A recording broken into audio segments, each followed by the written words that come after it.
با سلام و شب بخیر خدمت شما شنوندگان عزیز و با آرزوی سلامتی و بهروزی برنامه امشب پنجمین شب هفته رو تقدیم حضور شما میکنیم. پنجمین شب هفته برنامه است همیشگی برای شما و شنونده های شما. من فرزین خواننده هستم که در کنار همکار جدیدم آقای احسانی نشستم و با شما صحبت میکنم. حالا ما شدیم آقای فرزین همکار جدید شما ها. من به دلیل اینکه همکار جدید ما در رشته گویندگی نه، در رشته همکاری که چسب یعنی هنری. شما تو کار هنر هستین، مطلب هنری که ارتباط جمعی باهاش هست، اما شما پشت دوربین هستین.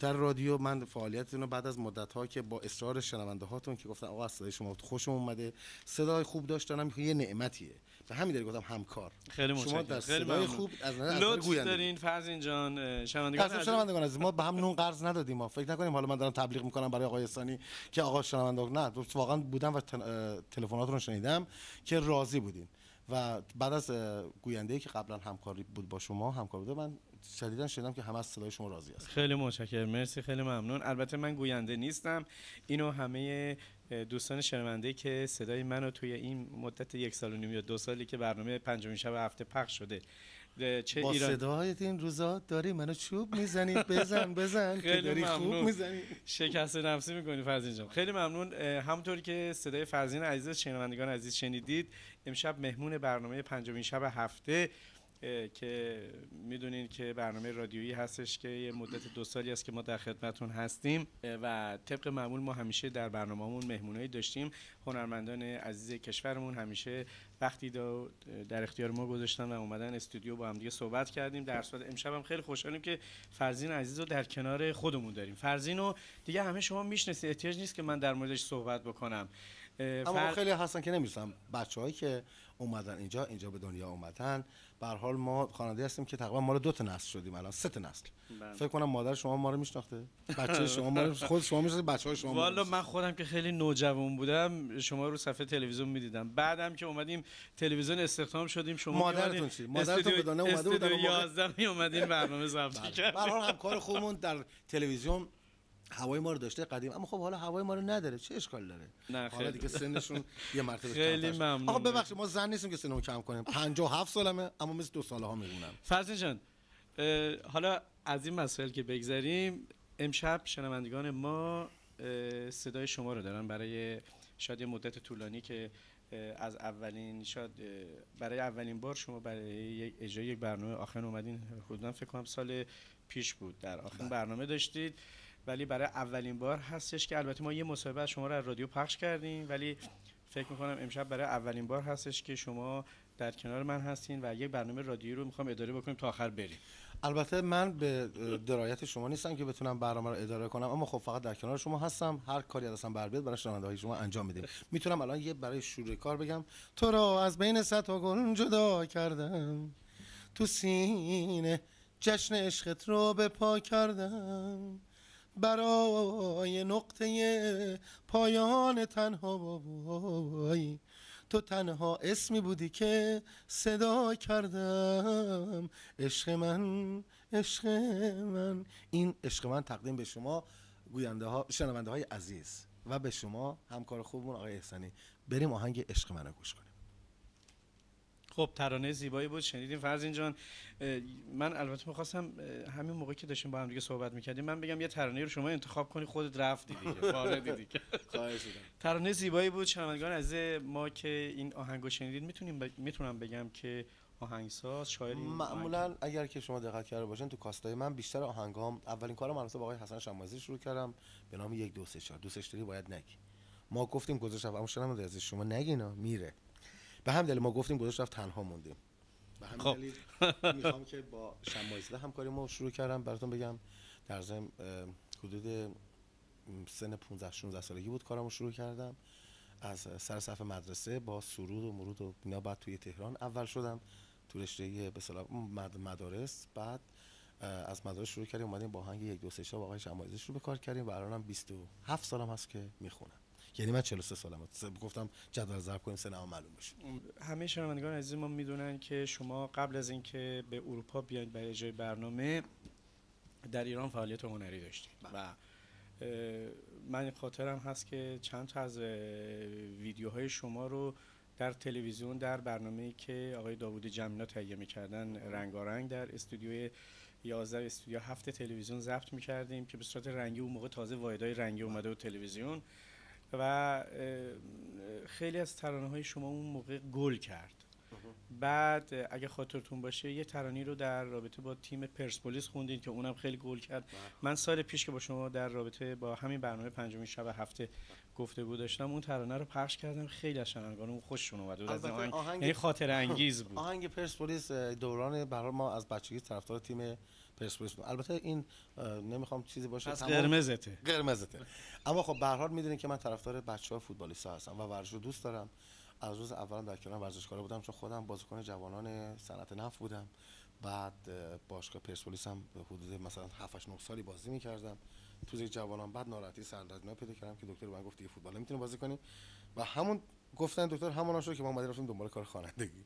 وگرنه شاید ما الان در رشته کاری یا رفتیم دنبال یه کاری به هر حال تو دانشگاه وارد شده بودیم یا اینکه به هر حال دنبال رشته کاری دیگه رفته بودیم. به همین دلیل من از اون موقع شروع کردم با ورزش، یعنی خوانندگی من تو هم با ورزش بوده در کنار همه بازیکن‌ها رو دوست دارم، همه باشگاه‌ها رو، اما علاقم به پرسپولیس، در آلمانم به بایر مونیخ، در ضمن حالا بخوم. البته میدونین که الان تیم پرسپولیس همون تیم پیروزیه و تیم تاجم تیم استقلاله که الان هم باز به همون صورت الان در ایران بازی میکنن. حالا بحث فوتبال میذاریم کنار، البته در یه فرصتی راجع به فوتبال هم باز با هم صحبت میکنیم. پس یه ترانه گوش بکنیم. یه ترانه گوش بکنیم. از کی بذاریم؟ از من فکر میکنم که از اندی بذاریم. از اندی میذاریم، من که دوستش دارم. کدوم آهنگش یادت نمیاد؟ یه هر کی انتخاب کردیم بذاریم. هر کدوم انتخاب کردیم. گوش میکنیم. گوش میکنیم به یک ترانه زیبا با صدای اندی عزیز. خب ترانه رو شنیدیم. فرزین جان من یه سوالی ازت دارم. یادت میاد اولین ترانه‌ای که از رادیو یا تلویزیون پخش شد کدوم آهنگ بود؟ 8 سال 9 سال فکر کنم تو تقریبا با آشنایی که از قدیم با من داشتی میدونه که من از فیلتر رادیو رد شدن خیلی مشکل بود و ما 8 سال پشت رادیو راه میرفتیم که آقا تو رو خدا ما صدامون آیا قابل پخش هست یا نیست. به همین دلیل یک نفر بود اون کنار میدون ارک، یک نفر سطلی میذاش اونجا و از این شربت ها و اینا میفروخت. ما انقدر دم رادیو رفتیم یارو شربتی دلش به حال ما میسوزه، هر روز یه لیوان شربت ما میگه آقا بخوش از صدا باشه بریم اون صدا قبول کنن. به همین دلیل من یه دوران سختی رو برای گذراندن ورود به رادیو تلویزیون گذراندم که بعد از 8 سالم توسط فریدون فرخزاد خدا بیامرزش و یادشم واقعا چیز، یعنی یکی از استثناهای شو در ایران بود، ما با هم رفتیم در دیوونه خونه امین آباد. اولین بار صدای من از طریق با فریدون فرخزاد در دیوونه خونه با همکارمون خانم رامش، این برنامه بود که مثل روزای جمعه ها رادیو پخش. این برنامه رو ما رفتیم توی دیوونه خونه امین آباد، اونجا شروع کردیم به خوندن برای دیوونه های توی امین آباد که فکر کنم خیلی عاقل ترن و بعد شروع کردیم به خوندن و من اونجا اولین بار که صدام پخش شد، بعد از اون رادیو اتوماتیک خودش آوردن ما رو نشون دادن و گفتن آقا بیا و بخون.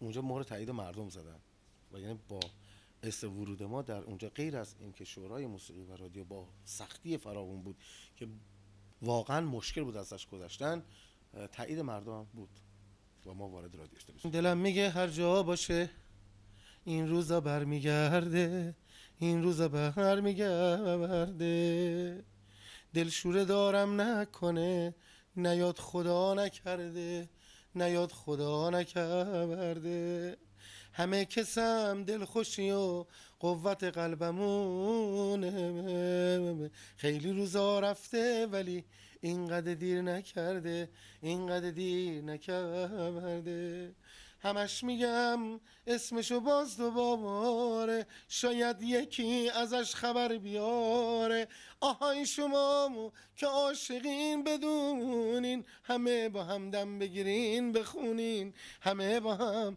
دم بگیرین بخونین، همه با هم 1 2 3 4 دوستش داری باید نگی میذاره میره تا بگی.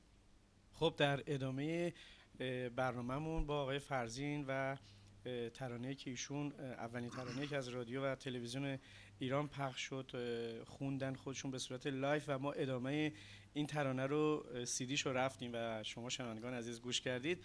باز در خدمت فرزین عزیز هستیم. فرزین جان یه سوالی من دارم. بعد از اینکه شما از ایران خارج شدید مثل که یه کوتاه اومدید اروپا بعد رفتید آمریکا. نه من اروپا نیومدم.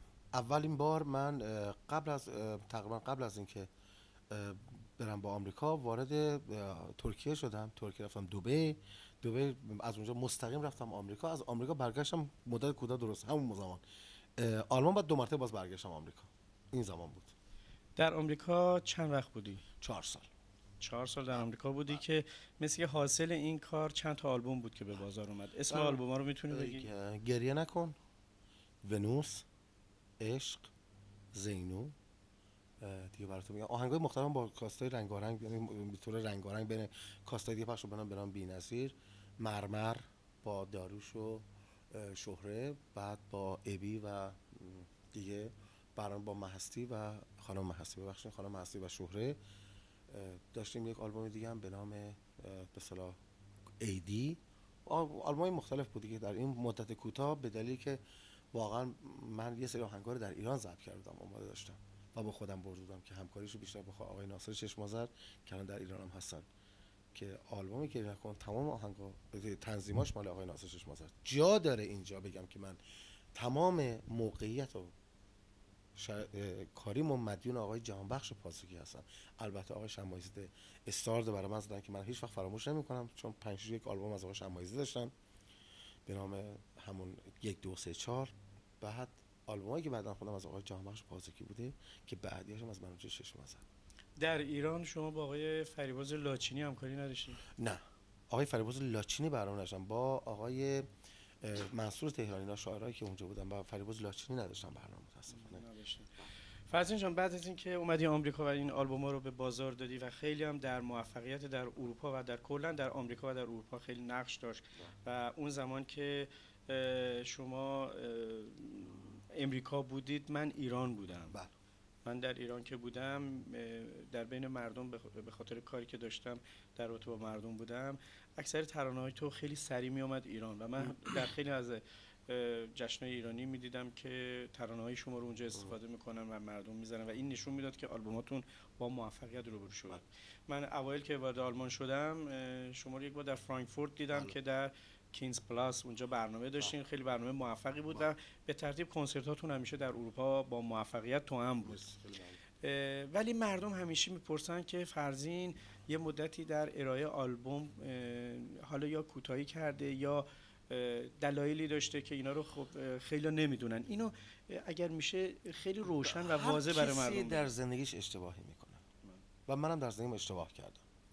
اشتباه این بود که منم تو آلمان موندنم هم یه دلایلی داره که من نمیتونم برای شنونده‌های عزیز بگم، چون پریواته و پرایوت، نمیدونم حالا چی میگن اینجا، خصوصیه و این دلایل مخصوص به خودم، مربوط به خودم میشه و من اگر این مسئله رو بخوام بازگو کنم نمیخوام به کسی کسی تخطئه بکنم یا کسی رو بکوبم، اما یک مسئله بود که مجبور کرد منو در آلمان بمونم و اگر اون مسئله نبود من این کوتاهی رو که واقعا همیشه مدیون مردم هستم نمی‌کردم در مورد مردم، چون مردم احتیاج به هنر ما دارن و ما هم احتیاج به مردم و این مردم هستن که منو ساختن.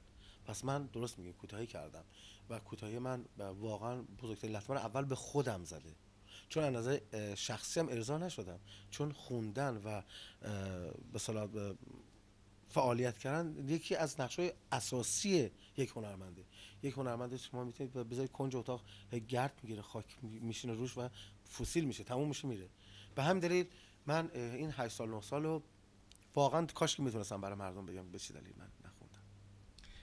ولی بازم به همون صورت سکوت نکردید. امسال یعنی در واقع سال گذشته سال 98 شما یه آلبوم به بازار دادید به نام راه ایران که شنیدیم که خیلی موفقیت آمیز بود. ما البته با اجازه خودتون چند بار یکی دو تا از این ترانه ها رو یعنی کارهای جدیدتون رو از رادیو پنجمین شب هفته پخش کردیم برای شنوندگان که خیلی با استقبال مواجه شد و خیلی